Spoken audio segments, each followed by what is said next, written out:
తాకట్లో ఉన్న మీ బంగారాన్ని విడిపించి ఆ రోజు ఆన్లైన్ రేటుకి కొంటాం. Sharma gold company. నమస్తే, వెల్కమ్ టు సుమన్ టీవీ. నేను పద్మిని. ప్రస్తుతంతో పాటు ప్రముఖ ఆధ్యాత్మికవేత్త, దత్త ఉపాసకురాలు, శ్రీపాద శ్రీవల్లభ దత్తపీఠం వ్యవస్థాపకురాలు శ్రీమతి లతా దత్త గారు మనతో పాటు ఉన్నారు. మాట్లాడదాం అక్క. నమస్తే అక్క. నమస్తేరా. మార్గశిర మాసం మాసమే చాలా పుణ్యం చేసుకుందేమో అని అనిపిస్తుంది. ఎందుకంటే స్వామి జననం తీసుకోవటానికి, అంటే స్వామి జయంతి, దత్తాత్రేయ స్వామి జయంతి మార్గశిర పౌర్ణిమ.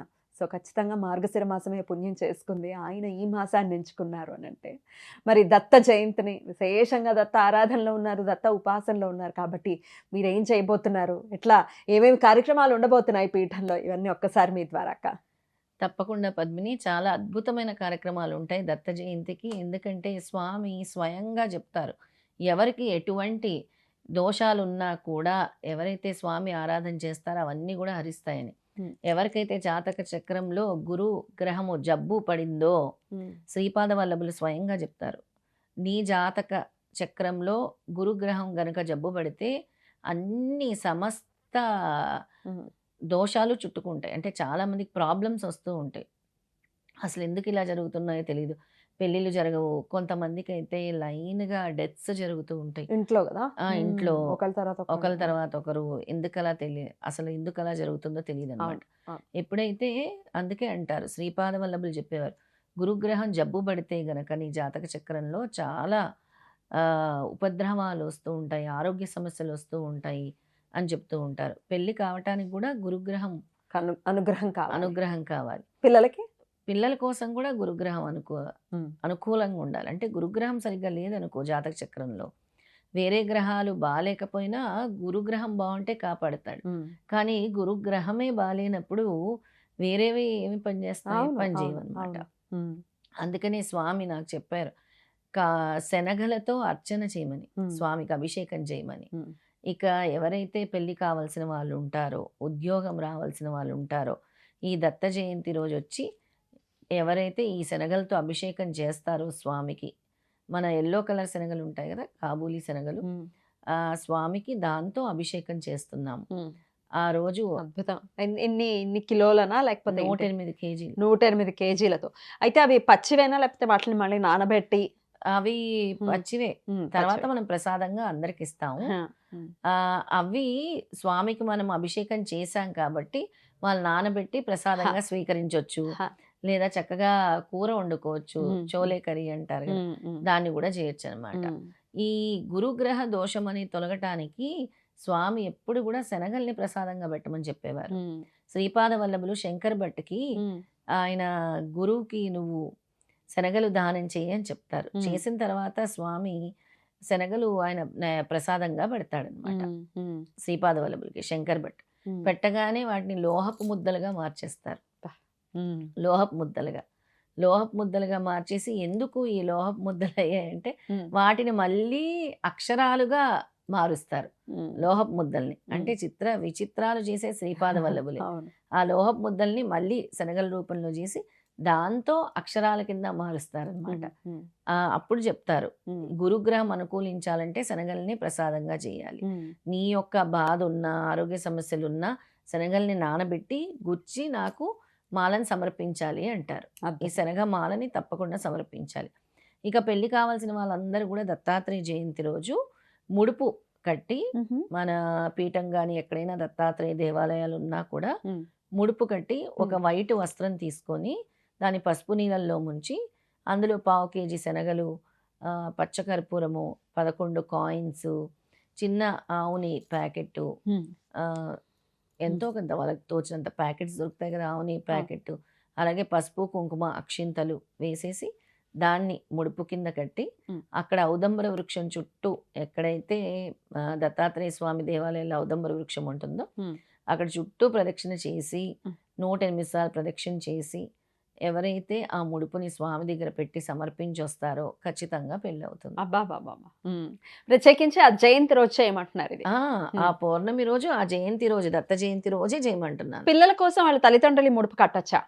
పిల్లల కోసం తల్లిదండ్రులు వాళ్ళ పిల్లల పేర్లు చెప్పి ఉమ్. కట్టొచ్చు. ఉమ్. మన పీఠంలో కూడా ఈ కార్యక్రమాన్ని చేస్తున్నారా? చేస్తున్నాము.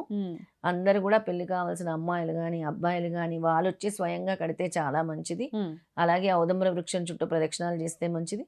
ఆ ముడుపుని స్వామి దగ్గర పెడితే ఇంకా మంచిది. Right. తర్వాత అలా అసలు ముడుపు నేను కట్టమని చెప్పాను ఒక ఆవిడకి. ఆవిడ కడతాను అని మొక్కుకోగానే పెళ్లి కుదిరింది. ఇంకా ముడుపు కట్టక ముందే కట్టక ముందే పా. కడతాను అని. అద్భుతం. తర్వాత ఈ దత్త జయంతి తర్వాత వచ్చే అష్టమి ఈ పెళ్లి కాని అబ్బాయిలు అమ్మాయిలు అందరూ కూడా అనగాష్టమి డిసెంబర్ అనఘాష్టమి ఆ 12 రోజు. ఆ, అప్పుడు అనగాష్టమి వ్రతం చేయించుకోవాలి. ఆ. అది పద్ధతి అన్నమాట. ఆ. ఇదే విధంగా ఉమ్. ఉద్యోగం కోసము ఉమ్. పెళ్లిళ్ళ కోసం ఉమ్. ఈ విధంగానే చేయాలన్నమాట. ఉమ్. ముఖ్యంగా పెళ్లిళ్ళు కావాల్సిన వాళ్ళనుకో. ఉమ్. ఇక ఆరోగ్య సమస్యలు ఉండే వాళ్ళందరూ మాత్రము ఈ శనగల్ని నానబెట్టి 108 శనగల్ని మాలగా గుచ్చి ఆరోగ్యం బాగుండాలని 7 గురువారాలు చేయాలి. దత్త జయంతి నుంచి మొదలుపెట్టి 7 గురువారాలు చేయాలి. ఉమ్. అలా చేయటం వల్ల ఆరోగ్య సమస్యలు దూరం అవుతాయి. అత్- ఇక మన దత్తపీఠంలో మొదటి రోజు వచ్చేసి ఓ ఉత్సవాలు ఇన్ని రోజులని చేస్తున్నారా? ఆ, ఏ రోజుతో మొదలు? డిసెంబర్ 2 మంగళవారం నుంచి మంగళవారం, బుధవారం, గురువారం. ఎందుకంటే మనకి 3వ తారీఖే దత్తక్షేత్రాలన్నిట్లో పౌర్ణమి చేస్తున్నారు. అవునా? కానీ దత్తక్షేత్రాలు దత్త జయంతి 4వ తారీఖే కదా అక్క? 4వ తారీఖే కానీ 3 నుంచే పౌర్ణమి వస్తుంది. ఓకే. దత్తక్షేత్రాలన్నిట్లో 3, 4 తారీఖులు కూడా దత్త జయంతిని చేస్తున్నారు ఉమ్. విశేషంగా. అద్భుతం. ఎందుకంటే చంద్రుడిని చూసేది 3వ తారీఖు రాత్రి అని చెప్పారు. ఉమ్. అందుకని 3వ తారీఖు కూడా దత్త జయంతిని నిర్వహిస్తున్నారు. సో మన పీఠంలో కూడా 2, 3, 4 తారీఖుల్లో ఉత్సవాలు జరుగుతాయి. ఉత్సవాలు ఏమేం జరుగుతాయి. జరుగుతాయి అక్క? మొదటి రోజు మనకు అందరికి కూడా దత్త దీక్షలు ఇవ్వటం జరుగుతుంది. దాదాపు 60 మంది పైనే దత్త దీక్షలు. ఈ దత్త దీక్షలు ఎందుకు చేయాలి అని అంటే అదొక మహా సంకల్పము. ఉమ్. వాళ్ళకి ఏదైనా జీవితంలో అడ్డంకులు బ్లాకేజెస్ వచ్చినా ఈ గురు దీక్ష తీసుకోవటం వల్ల గురువు ఈ చెడు స్పందనల్ని ఆయన స్వీకరిస్తారు. ఉమ్. స్వయంగా శ్రీపాదులు వారు చెప్పారు, ఎప్పుడైతే మీరు నా యొక్క కైంకర్యాలు చేస్తారో, ఎవరైతే నా గురించి దీక్ష చేస్తారో, ఎవరైతే అంతఃకరణ శుద్ధితో ఈ దీక్షను ఆచరిస్తారో వాళ్ళ యొక్క కర్మల్ని నేను స్వీకరిస్తాను, వాళ్ళ చెడుల్ని నేను పారద్రోలుతానని స్వామి చెప్పడం జరిగింది అనమాట. అద్భుతం. ఉమ్. అందుకే 2వ తారీఖు ఉదయాన్నే 5 గంటల నుంచి దీక్షలు ఇస్తాము. అలాగే 2, 3, 4 తారీఖులు కూడా 3 రోజులు దీక్ష చేస్తారు. ఉమ్. ఇక ఆ రోజు సామూహిక గురుచరిత్ర పారాయణం ఉంటుంది. హనుమాన్ చాలీసా 108 సార్లు ఉంటుంది. బాబా ఆ రోజు సాయంత్రం హనుమాన్ చాలీసా కూడా సామూహికంగా. సామూహికంగా ఉమ్. హనుమాన్ చాలీసా భజన బృందం వచ్చి చేస్తారు. ఓహో. అందరూ వాళ్ళతో పాటు ఉమ్. పాడటం జరుగుతుంది. ఉమ్. ఇక ఆ రోజు ఈ తమలపాకు సేవ కూడా ఉంటుంది ఓ. స్వామివారికి. మంగళవారం కదా? మంగళవారం ఉమ్. దత్తాత్రేయుల వారికి, అదే శ్రీపాదుల వారికి, హనుమంతుడికి కూడా ఉమ్. ఈ తమలపాకు సేవ ఉంటుంది. ఉమ్. తర్వాత మర్నాడు 3వ తారీఖు మనం విశేషంగా చెప్పాను కదా, శనగలతో అభిషేకం అని అవును, చెప్పాను. అవును. ఇక ఆ శనగలతో అభిషేకము, అలాగే దత్తాత్రేయ హోమం కూడా ఉంటుంది. ఉమ్. తర్వాత సాయంత్రం దత్త చాలీస భజన కూడా ఉంటుంది. పల్లకి ఉత్సవం కూడా ఉంటుంది అనమాట. అద్భుతం. ఉమ్. అవన్నీ 3వ తారీఖు జరుగుతాయి. ఓకే. ఇక 4వ తారీఖు దత్తాత్రేయ ప్రదక్షిణాలు ఉంటాయి. ఉమ్. అలాగే ఆ రోజు కూడా మనం లక్ష పుష్పార్చన చేస్తున్నాము. బాబా. గురువారం కాబట్టి హా. దత్త ప్రదక్షిణ, లక్ష పుష్పార్చన, అలాగే అఖండ సిద్ధమంగళ స్తోత్రం పారాయణం కూడా ఉంటుంది. ఉమ్. ఊయల సేవ ఉంటుంది. ఉయ్యాల సేవ. ఆ, అంటే రాత్రిపూట ఉంటుందా? రాత్రిపూట ఉంటుంది అనమాట ఊయల సేవ. ఉమ్. అది ఉమ్. మనము బుధవారం, గురువారం 2 రోజులు కూడా చేస్తున్నాం. అద్భుతం.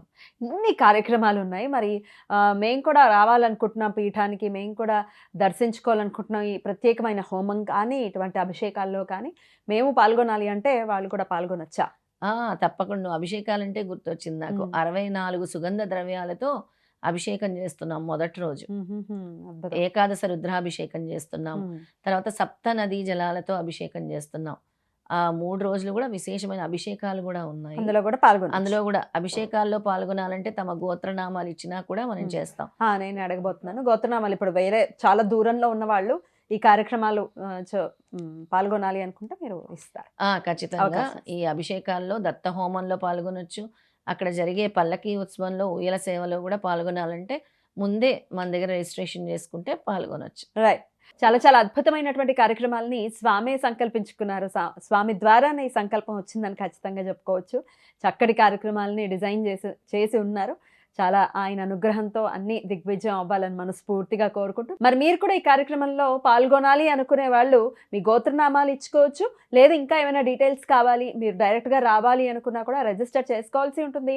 లత గారి నెంబర్కి కాల్ చేయండి మరిన్ని వివరాల కోసం. రైట్ అక్క, థ్యాంక్ యూ. అయితే ఇంకో చిన్న విషయం పద్మిని, మనం గురు పౌర్ణమికి అందరికీ పాదాలు ఇచ్చాం, గురుపాదాలు గురుపాదకులు ఇచ్చాము. ఇచ్చాము. అలాగే ఈ 3 రోజులు పూజల్లో పాల్గొనే వాళ్ళకి ఎవరైతే రిజిస్ట్రేషన్ చేసుకొని ఏదైతే అక్కడ దత్త హోమంలో పాల్గొంటారో, అలాగే పల్లకి ఊయల సేవ, ఈ 3 సేవల్లో ప్రత్యేకంగా పాల్గొన్న వాళ్ళకి దత్త పాదుకల్ని ఇవ్వటం జరుగుతుంది, అద్భుతం. గురు పాదుకల్ని ఇవ్వటం జరుగుతుంది. అలాగే గురు పాదుకలు అక్కడ పూజ చేయించి ఉంచుతాము. ఎవరికైనా కావాలన్నా ఔదంబ్ర వృక్షము పాదుకలు దత్త జయంతి తర్వాత మన దగ్గర నుంచి కలెక్ట్ చేసుకోవచ్చు అద్భుతం. కావాలంటే, పూజించిన దత్త పాదుకల్ని. లేదు ఇంకా సుదూర ప్రాంతాల్లో ఉన్నారు అంటే వాళ్ళకి కొరియర్ చేస్తారా? తప్పకుండా కొరియర్ చేస్తాం. ఏ ఆల్రెడీ సైజెస్ మనం లో ఉంటాయి అక్క? చిన్న సైజు పెద్ద సైజు కూడా ఈ సైజు ఉంటుంది, ఈ సైజు ఈ సైజు ఉంటుంది పాదుకలు. Hmm. వాటిని కూడా మనం ఇస్తాము. Hmm. ఈ 3 వాటిలో పాల్గొన్న వాళ్ళకి దత్తాత్రేయ స్వామి లాకెట్ కూడా ఇవ్వటం జరుగుతుంది. ఓ అద్భుతం. గోత్రనామాలు ఇచ్చుకున్న వాళ్ళకి కూడా లాకెట్స్ కానీ పాదుకలు కానీ పంపించడం జరుగుతుంది. ఈ 3 దత్తాత్రేయ హోమము, పల్లకి సేవ, ఊయల సేవలో రిజిస్ట్రేషన్ చేసుకున్న వాళ్ళకి. అదే ఓన్లీ రుద్రాభిషేకం చేసుకునే వాళ్ళకి దత్తాత్రేయ స్వామి లాకెట్, విభూది, కుంకుమ ఇస్తాం. రైట్ అక్క, చాలా చక్కగా తెలియజేశారక్క. Thank you so very much. నమస్తే అక్క. జై గురుదత్త. శ్రీ గురుదత్త.